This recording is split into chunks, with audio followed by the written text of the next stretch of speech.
Mesdames et messieurs, bonsoir et bienvenue dans cette édition d'information. Tout de suite, le sommaire. Coup d'envoi ce lundi du baccalauréat unique session 2012-2013.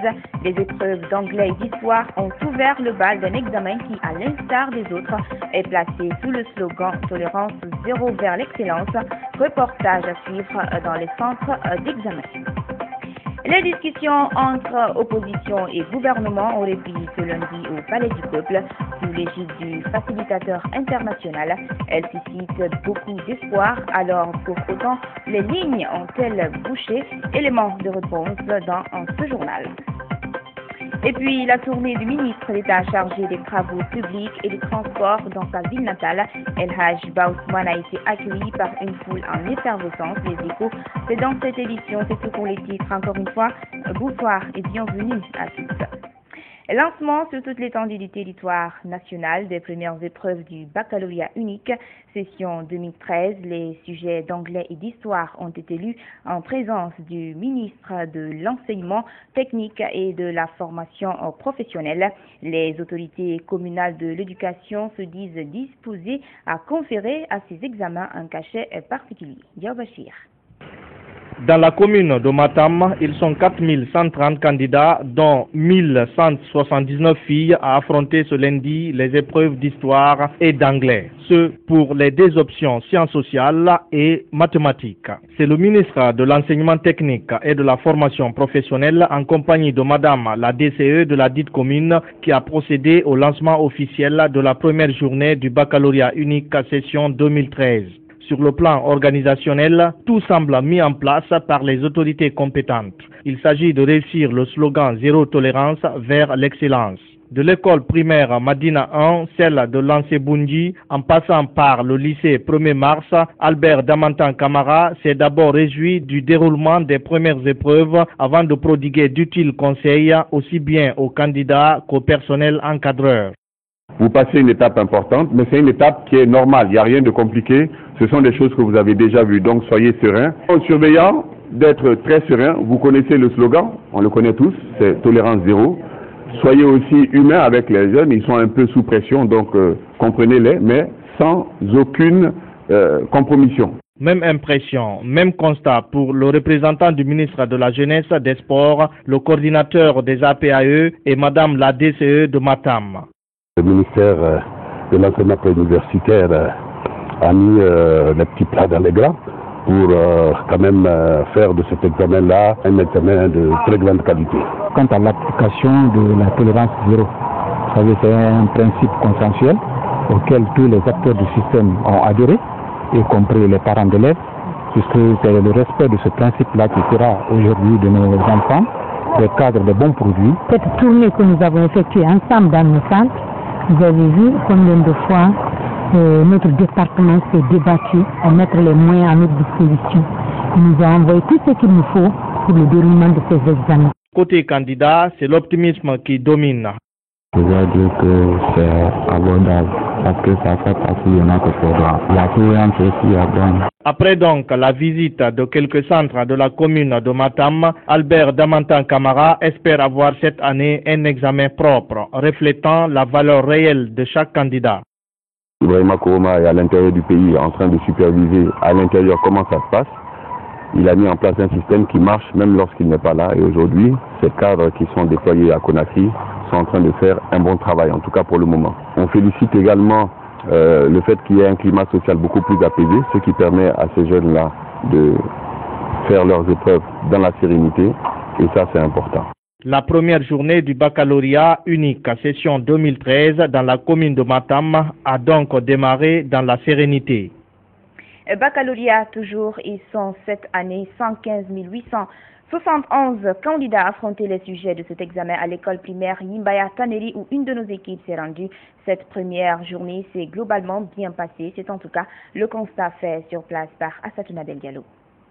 Le baccalauréat unique session 2013 a débuté ce lundi 3 juin sur l'ensemble du territoire national. Ils sont au total 155 871 candidats qui affrontent cet examen qui leur ouvre la voie aux études supérieures. Pour la qualification du système éducatif guinéen, le slogan Tolérance zéro vers l'excellence sera de mise. Les dispositions prises par le gouvernement, surtout le département concerné, c'est le ministère de l'Enseignement préuniversitaire de l'éducation civique, c'est la tolérance zéro. C'est-à-dire quand on parle de la tolérance zéro, ce n'est pas dire que nous sommes là dans le cadre de faire du mal aux enfants, mais c'est juste au moins parce que la Guinée aujourd'hui a besoin des cadres chevronnés maintenant.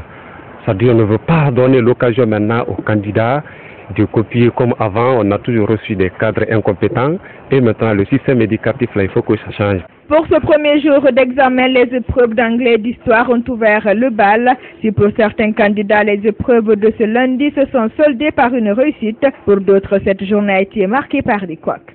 Nous n'avons pas vu assez de difficultés, surtout même s'il y avait des questions qui étaient un peu difficiles, mais quand même, ça s'est bien passé. Nous avons pu aborder les sujets dans les bonnes conditions. Il n'y a pas eu de cas de fraude, Dieu merci. Les sévères ont été sévères, mais malgré ça, parce que le sujet n'était pas tellement difficile, nous prions Dieu aussi que les autres épreuves soient comme ça. Nous sommes heureux et nous prions le bon Dieu pour que les matières suivantes soient aussi comme les premières matières qui sont lancées aujourd'hui. Mot de dame, ça fait 3 jours. J'ai été à l'hôpital, on m'a dit qu'on ne peut pas extraire alors là. J'ai le baccalauréat, ça va beaucoup m'empêcher. On m'a donné des calmants quand même. A souligné que ce centre d'examen abrite les candidats au baccalauréat option sciences expérimentales. Bonne chance donc à tous les candidats. Reprise des pourparlers ce lundi entre la classe politique et le gouvernement. Les discussions se tiennent au Palais du Peuple sous l'égide du facilitateur international Seth Djinnit. Une rencontre d'espoir, estiment certains observateurs. Elle pourrait en effet déboucher sur une éventuelle participation de l'opposition républicaine aux législatives dont la date reste toujours fixée au 30 juin prochain. Le point de cette journée avec Billy Inanguma Kondé. Exercice difficile, certes, mais pas impossible. Le patriotisme a finalement eu raison des égos. La classe politique guinéenne s'est retrouvée ce lundi autour de la table de dialogue, longtemps réclamée par toutes les parties prenantes de la vie politique nationale. Convoqué à l'initiative du facilitateur onusien, l'Algérien Seth Djinnit, plusieurs points liés au processus électoral en cours ont été débattus lors de cette rencontre pour sortir le pays d'une crise politique qui perdure et inquiète les populations. Il y a quelques jours, je faisais suite à des consultations et tirant les leçons de ce qui se passait dans ce pays durant les semaines passées et en particulier les violences qui ont montré un certain nombre de situations que personne ne souhaite voir perdurer dans ce pays. J'ai lancé cet appel pour une reprise du dialogue sans condition ni préalable et j'ai invité les partis à venir avec un esprit d'ouverture pour discuter de toutes les questions sur lesquelles il y a des divergences et en particulier évidemment sur le processus électoral. Le dialogue politique réclamé à corps et à cri a connu cette fois-ci la participation des ténors de l'opposition républicaine. Une participation qui vise, selon eux, à évacuer certaines zones d'ombre qui entourent l'organisation des législatives prévues pour le 30 juin prochain. Un dialogue doit s'ouvrir sur un ordre du jour. Nous avons proposé un ordre du jour. Nous avons estimé aussi qu'il faut un apaisement. Il faut que les militants de l'opposition détenus officiellement dans les commissariats, dans les gendarmeries ou à la maison centrale soient libérés. Nous voulons aller au dialogue pour redéterminer les conditions dans lesquelles nous pouvons organiser des élections législatives apaisées, inclusives, justes et transparentes. Donc il faut que la presse, notamment les médias publics, contribuent à créer cet apaisement indispensable à la sérénité du dialogue. Je pense sincèrement, aujourd'hui, tout le monde est convaincu que les élections ne peuvent pas se tenir le 30 juin. Et c'est le dialogue qui devrait fixer un nouveau chronogramme, à quelle date les élections pourraient être organisées de manière satisfaisante pour qu'elles soient libres, transparentes et inclusives. Le gouvernement, pour sa part, salue et encourage mouvance et opposition à privilégier le dialogue, seul moyen à ses yeux pour sortir le pays de l'impasse politique. Il faut féliciter tous les acteurs, d'abord la communauté internationale qui assure la facilitation. Il faut féliciter également les partis politiques de l'opposition et de la majorité qui chacun, malgré les difficultés, accepte de revenir autour de la table. Enfin, il faut encourager grandement les efforts fournis par M. le Président de la République qui n'a eu de cesse, où qu'il soit, en Guinée ou en mission à l'étranger comme aujourd'hui, à appuyer pour que le dialogue reste au centre de la préparation et de la tenue des élections législatives. Après cette première rencontre, les débats de fond pourront être engagés dans les jours qui suivent. Au nombre des points à discuter, le report de la date des législatives, le départ du couple Wemak Sabari Technologies et le vote des Guinéens de l'étranger. Une session de formation des journalistes s'est ouverte ce lundi au Centre culturel franco-guinéen. L'objectif de cette formation est de permettre aux participants de couvrir les législatives dans les règles de l'art. Les journalistes formés seront déployés sur le terrain dans le cadre de la synergie des radios privées. Aminata Diallo. L'Union des radios et télévisions libres de Guinée, dans le cadre de la prochaine synergie des radios, a initié une série de formations pour des journalistes. Après la formation des rédacteurs en chef et des chefs des programmes des différents médias de la place qui vont encadrer la synergie, c'est au tour ce lundi des journalistes devant être déployés sur le terrain d'être formés. Ils seront au total une soixantaine. La formation va se faire par groupe de 20. Donc entre aujourd'hui, lundi et samedi. Comme les autres, les journalistes ont besoin d'une remise à niveau, surtout quand c'est avec des professionnels de RFI. Nous espérons remettre à niveau donc les journalistes qui seront déployés sur le terrain, qui auront la charge de collecter, de traiter et de nous convoyer toutes les informations relatives au scrutin, quelques jours aussi après le scrutin. Ils bénéficieront d'une formation sur les techniques d'une couverture médiatique des élections. Les participants se disent confiants quant aux résultats et les impacts de cette formation pendant les législatives prochaines qu'ils estiment être très importantes dans un pays comme la Guinée. Vous n'êtes pas sans savoir que notre pays est depuis 3 ou à peu près 4 ans maintenant dans le bicéphalisme politique en ce qui concerne l'organisation des élections législatives. Donc il faut vraiment former les journalistes parce qu'aujourd'hui le projecteur est sur nous en ce qui concerne la responsabilité dans le traitement de l'information. Déjà nous avons eu quelques notions, notamment sur la couverture des législatives. Je pense bien que cet atelier va permettre à tous les participants, à tous les journalistes, de renforcer surtout leurs capacités en vue de la bonne couverture des législatives. Vous le savez, la date est déjà fixée et le rendez-vous c'est le temps du juin prochain. Nous sommes là dans ce cadre et pour assurer une meilleure couverture médiatique des élections législatives, c'est pour vraiment équilibrer l'information comme ça se doit. Après cette formation, ces journalistes devront être en mesure de faire une couverture médiatique qui contribuerait au maintien de la paix pendant et après les législatives. Appui au monde rural en Guinée au cœur d'une table ronde qui a démarré ses travaux ce lundi à Conakry. Pendant 2 jours, la Guinée et ses partenaires vont discuter des modalités de mise en œuvre du plan national d'investissement agricole et de sécurité alimentaire, un projet qui s'étend sur 5 ans. C'est le Premier ministre, chef du gouvernement, qui a présidé l'ouverture des travaux. Mamadi Kamisoko. Le programme d'investissement agricole et de sécurité alimentaire est un projet commun des États membres de la CEDEAO. Il vise à accroître la productivité agricole et réduire de façon drastique la pauvreté en milieu rural. En Guinée, après l'élaboration du document et son approbation par le paysanat, il est question de mobiliser les partenaires financiers autour du Kniaza Guinée. Voilà ce qui justifie la tenue de cette table ronde au business meeting. Le Kniaza est la traduction de la volonté des producteurs, concrétisée par leur forte participation à sa formulation. Ils se sont prononcés pour une agriculture productive et durable, leur permettant de minimiser considérablement les risques économiques, sociaux, climatiques et environnementaux pour accroître les revenus et du coup réduire la pauvreté en milieu rural. Le plan national d'investissement agricole et de sécurité alimentaire a été mis en place à la demande du gouvernement avec un appui de la FAO. S'il définit la stratégie agricole de la Guinée pour les 5 prochaines années avec des objectifs louables d'assurer la sécurité alimentaire de la Guinée et de faire par la suite de la Guinée un exportateur de produits alimentaires, il reste un peu sous une forme de catalogue qu'il conviendra de rendre plus opérationnel avec une priorisation des activités et un plan de mise en œuvre, de coordination et de suivi, notamment du fait du nombre important de secteurs concernés d'intervention et du nombre d'acteurs. Le plan national d'investissement agricole et de sécurité alimentaire s'inscrit dans la période 2013-2017. Sa mise en œuvre demande la collecte de quelque 1 milliard de dollars américains, d'où ce plaidoyer de la commission de la CEDEAO, d'abord auprès des différents pays pour que 10% des dépenses publiques soient allouées au secteur agricole.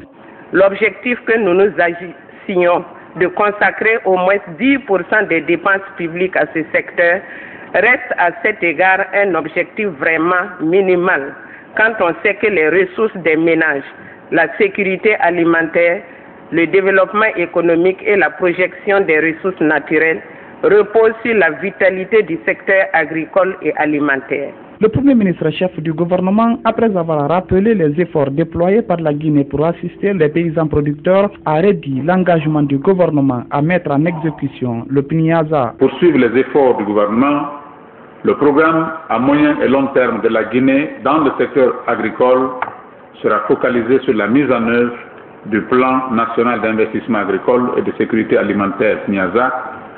Je voudrais à cet effet rassurer la communauté internationale que mon gouvernement, en droite ligne de la déclaration des chefs d'État et de gouvernement de l'Union africaine au sommet de Maputo en juillet 2003, renouvelle son engagement de consacrer au moins 10% de son budget au secteur agricole.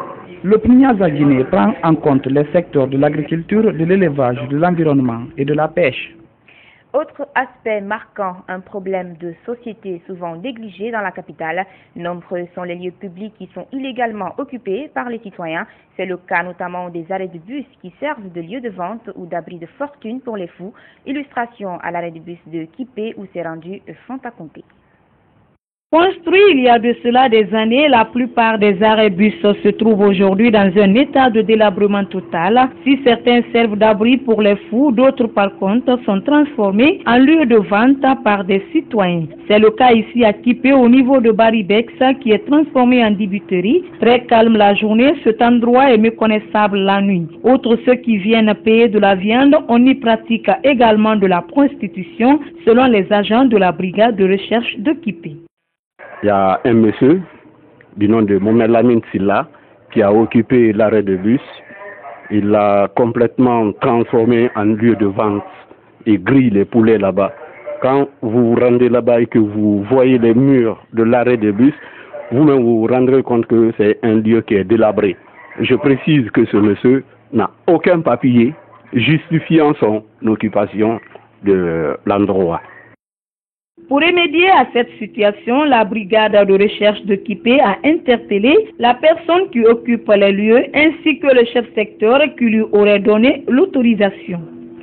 Après la suite de mes études, j'ai eu des difficultés pour déposer mes dossiers parce que je me suis marié à la fin de mon cycle. Je ne pouvais pas rester comme ça sans créer quoi nourrir ma famille. Donc c'est par rapport à ça, je suis parti, j'ai vu la carte plaque, c'était pas équipé. Donc je l'ai demandé, j'ai dit ça c'est possible, je peux faire une activité ici. C'est le chef secteur qui m'a autorisé.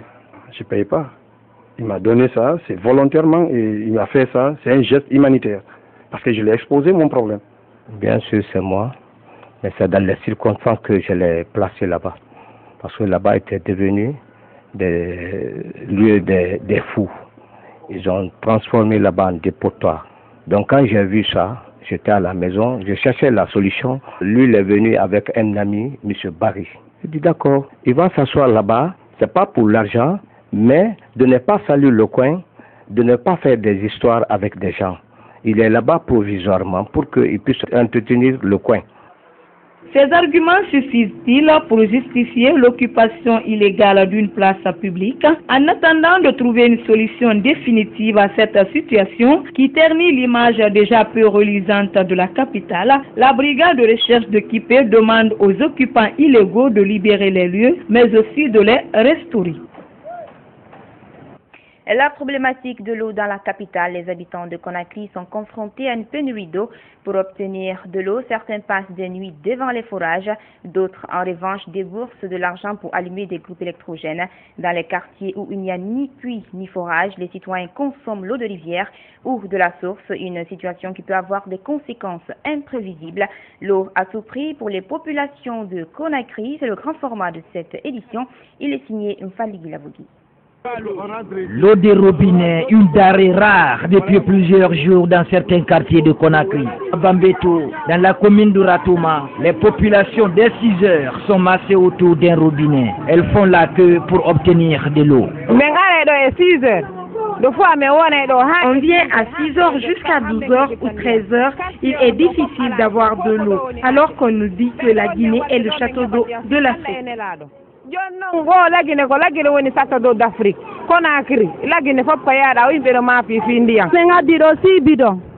J'ai envoyé 6 bidons, je n'ai même pas eu un. Certains habitants, à l'image de ce charretier, passent la nuit devant le robinet à la recherche de l'eau. On n'a pas obtenu de l'eau. On attend toujours. On a presque 40 à 30 bidons à en avoir parce que l'affaire du ménage n'est pas facile. Donc, je vais faire au moins 4 trous parce que je ne mets que 6 bidons dedans dans la brouette. Donc, les tours vont aller jusqu'à au moins 5 à 6 tours comme ça. Comme à Bambeto, les habitants de Simbaya manquent d'eau dans leur robinet. Pour l'obtenir, ils déboursent de l'argent afin d'allumer un groupe électrogène qui tire de l'eau d'un forage. C'est un problème qui nous dépasse maintenant. Ici, c'est les personnes de bonne volonté qui ont eu pitié à la population de ce quartier. Ils allument leur groupe et donnent l'eau au quartier. Ici, on assiste à des scènes de bousculade, quelquefois des bagarres. Un enfant a été récemment tué par un camion alors qu'il venait chercher de l'eau aux environs de 4 heures du matin.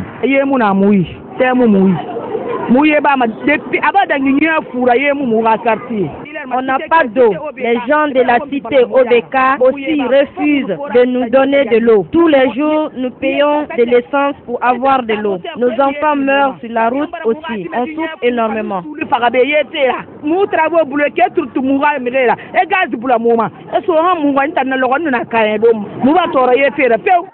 Incroyable mais vrai, les habitants de Soumambossia, eux, boivent l'eau des rivières et celle d'une source située dans le ravin. Un endroit très prisé et pourtant cette eau stagnante à distance dégage une odeur âcre. Si on ne vient pas dans ce marigot, on ne peut pas obtenir d'eau pour boire. Ça ne va pas, hein. Nous sommes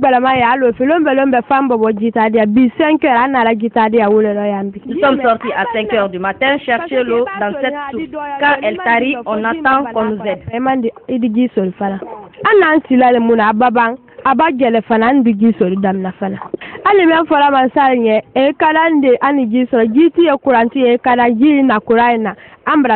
Il y a un adage qui dit que à l'absence de la maman, on se contente de la grand-mère. C'est ce qui fait que les gens viennent ici prendre l'eau. C'est presque, je pense que c'est manque d'eau qui fait que les gens viennent boire et puis l'eau qui est là. Sinon, normalement, c'est pas buvable. Mais qu'est-ce qu'ils peuvent faire? D'autres même sont tenus obligés de déplacer des véhicules jusqu'à aller vers Sangoya ou Matoto pour pouvoir gagner d'eau potable. Parce que tout simplement, il n'y a pas d'eau. J'ai fait un appel auprès du président de la République. Ils n'ont qu'à essayer de régulariser au moins le problème d'eau. Même cri de cœur à Yembea, où les femmes mesurent l'eau dans des gobelets. Désabusées, elles réclament à corps et à cri une eau potable en vue, disent-elles, de préserver leur santé, surtout en cette période de grande pluie.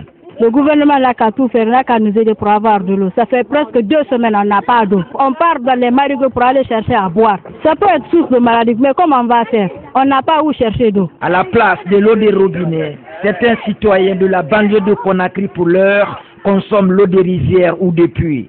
Une situation qui doit interpeller les décideurs sur la problématique de la desserte en eau potable à Conakry. La journée mondiale de la Croix-Rouge est célébrée le 8 mai de chaque année, occasion pour des volontaires de la Croix-Rouge d'organiser en différé une campagne de sensibilisation et d'information des citoyens sur les moyens de prévention contre l'épidémie de choléra. Les citoyens du marché de Taouya dans la commune de Ratouma ont ainsi pu bénéficier de sages conseils et dans ce sens, Saran Camara.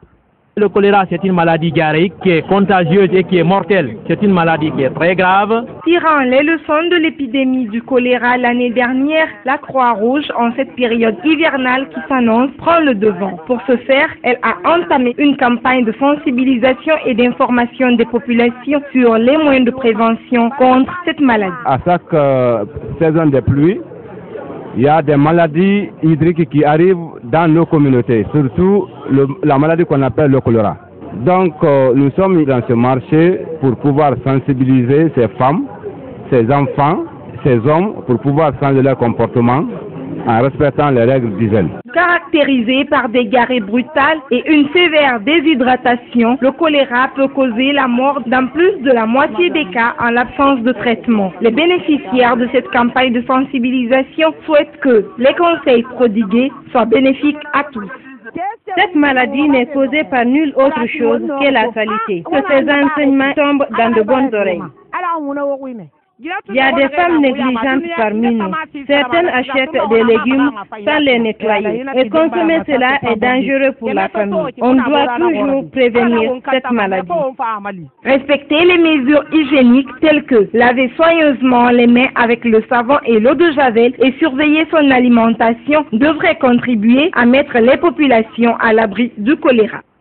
La ministre déléguée aux Guinéens de l'étranger était le week-end dernier dans la préfecture de Mamou. Adja Rougui-Bari s'est notamment rendue dans la localité de Dindon où elle a procédé à des remises de dons aux populations défavorisées. Une démarche qui s'inscrit dans sa campagne de sensibilisation et d'information sur la paix et la cohésion sociale. Mohamed Malik Diallo.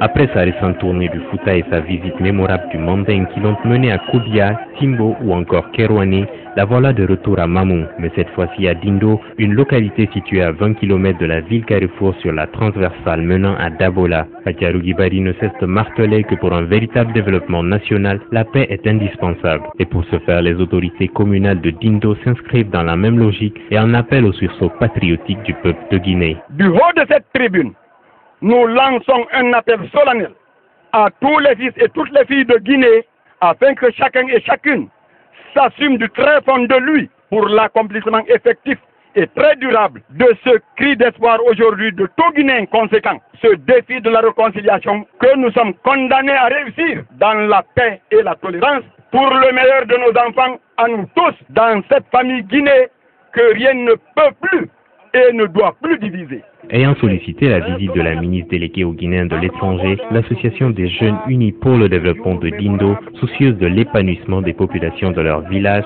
a interpellé celle-ci sur la nécessité d'investir davantage chez eux pour la réalisation de la vision Tournez venez voir 2018. En plus des efforts du gouvernement en faveur des jeunes et des femmes, nous sollicitons votre appui pour la relance des activités juvéniles et féminines en vue de combattre la pauvreté, la délinquance et l'exode rural. Les femmes du secteur de Dindo sollicitent la construction d'un hangar au marché, l'obtention d'une machine pileuse, de crédit dans le but de relancer les activités de saponification et de teinture. Ils ont aussi demandé la construction d'un poste de santé et d'une passerelle sur la rivière Bougouol reliant Yalaguéré à Dindo. Adja Rougui-Bari, résolue à promouvoir la réconciliation nationale, s'active aussi à impulser le désenclavement des localités de l'intérieur du pays. Nous devons nous battre pour la réconciliation nationale. Il ne doit pas y avoir de bagarre entre nous. Nous sommes la même famille, une famille unie. Je voudrais demander au peuple de Guinée d'accepter de se réconcilier, d'accepter de mettre les armes à terre, d'échanger, de se battre pour la réconciliation nationale. Je voudrais que l'on comprenne que nous devons nous battre pour l'économie, pour la croissance économique. Nous devons nous battre pour l'employabilité. Nous devons nous battre pour que les femmes puissent trouver de l'emploi dans le calme, dans le changement prochain. Voilà ce que nous attendons du peuple de Guinée. Plusieurs activités ont ponctué cette visite de Rougui-Bari, parmi lesquelles on peut citer la remise d'une dizaine de tapis de 6 mètres à la mosquée de Dindo, de 5 machines à coudre à l'association des jeunes filles de Dindo, d'une centaine de complets de pagnes aux coopératives de femmes, mais aussi de 2 jeux de maillots aux équipes de Bassambaya et de Dindo. Avant de rebrousser chemin, elle a présidé un match de gala et visité le domaine cultivable de plus de 200 hectares qu'elle met en valeur pour contribuer à l'autosuffisance alimentaire.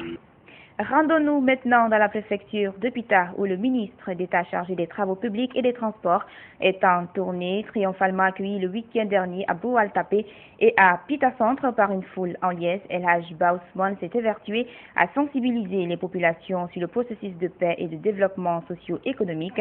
Il a également présidé la finale d'un tournoi qui porte son nom. Moussa Ligui Lavogui.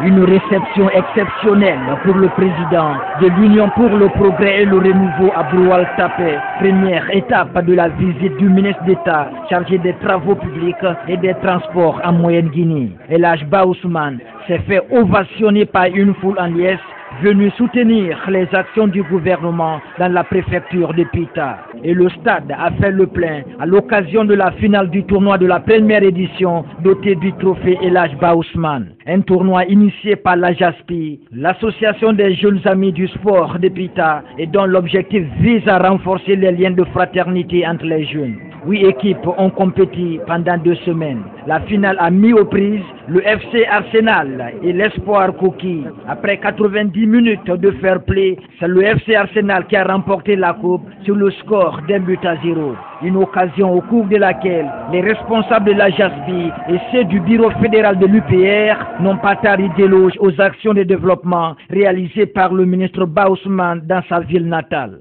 Un collège à Mati, une école primaire à Dungi, la mosquée des femmes de Sintali, la mosquée de Tibitouni, un poste de santé à Diaga, la mosquée de Dongol Touma, le poste de santé de Kouye. Nous profitons également de cette opportunité pour remercier le président de la République pour l'octroi du financement de micro-projets en faveur des jeunes et des femmes. Les autorités locales s'inscrivent, elles, dans la logique du maintien de la paix et de la consolidation des acquis démocratiques. Excellence, Monsieur le ministre d'État, votre visite dans notre préfecture se tient à un moment où tous les fils de Pita, résidents et ressortissants, ont compris qu'il ne faut plus céder aux manipulations politiciennes. Il ne faut plus casser à Pita et que désormais Pita est un havre de paix où toute la lutte est celle consacrée à l'éradication de la pauvreté. Le ministre d'État chargé des travaux publics et des transports s'est montré satisfait quant aux engagements pris par les autorités locales de ne céder à aucune manipulation politicienne. La jeunesse de Pita a décidé de ne plus être les bras armés pour détruire le peu d'infrastructures que nous avons. Il va falloir que nous prenions conscience qu'il faudrait plutôt faire des efforts, déployer des efforts pour en rajouter au peu que nous avons. Les équipes ayant participé au tournoi ont reçu des jets de maillots et ballons, une action qui s'inscrit en droite ligne de l'épanouissement de la jeunesse de Pita. C'est ainsi que se referme cette édition d'information. Merci de votre aimable attention. Excellente suite de programme à notre compagnie L'Info. C'est aussi notre site web, le www.groupeevasionguinée.info. Bonsoir à vous qui nous suivez partout à Conakry.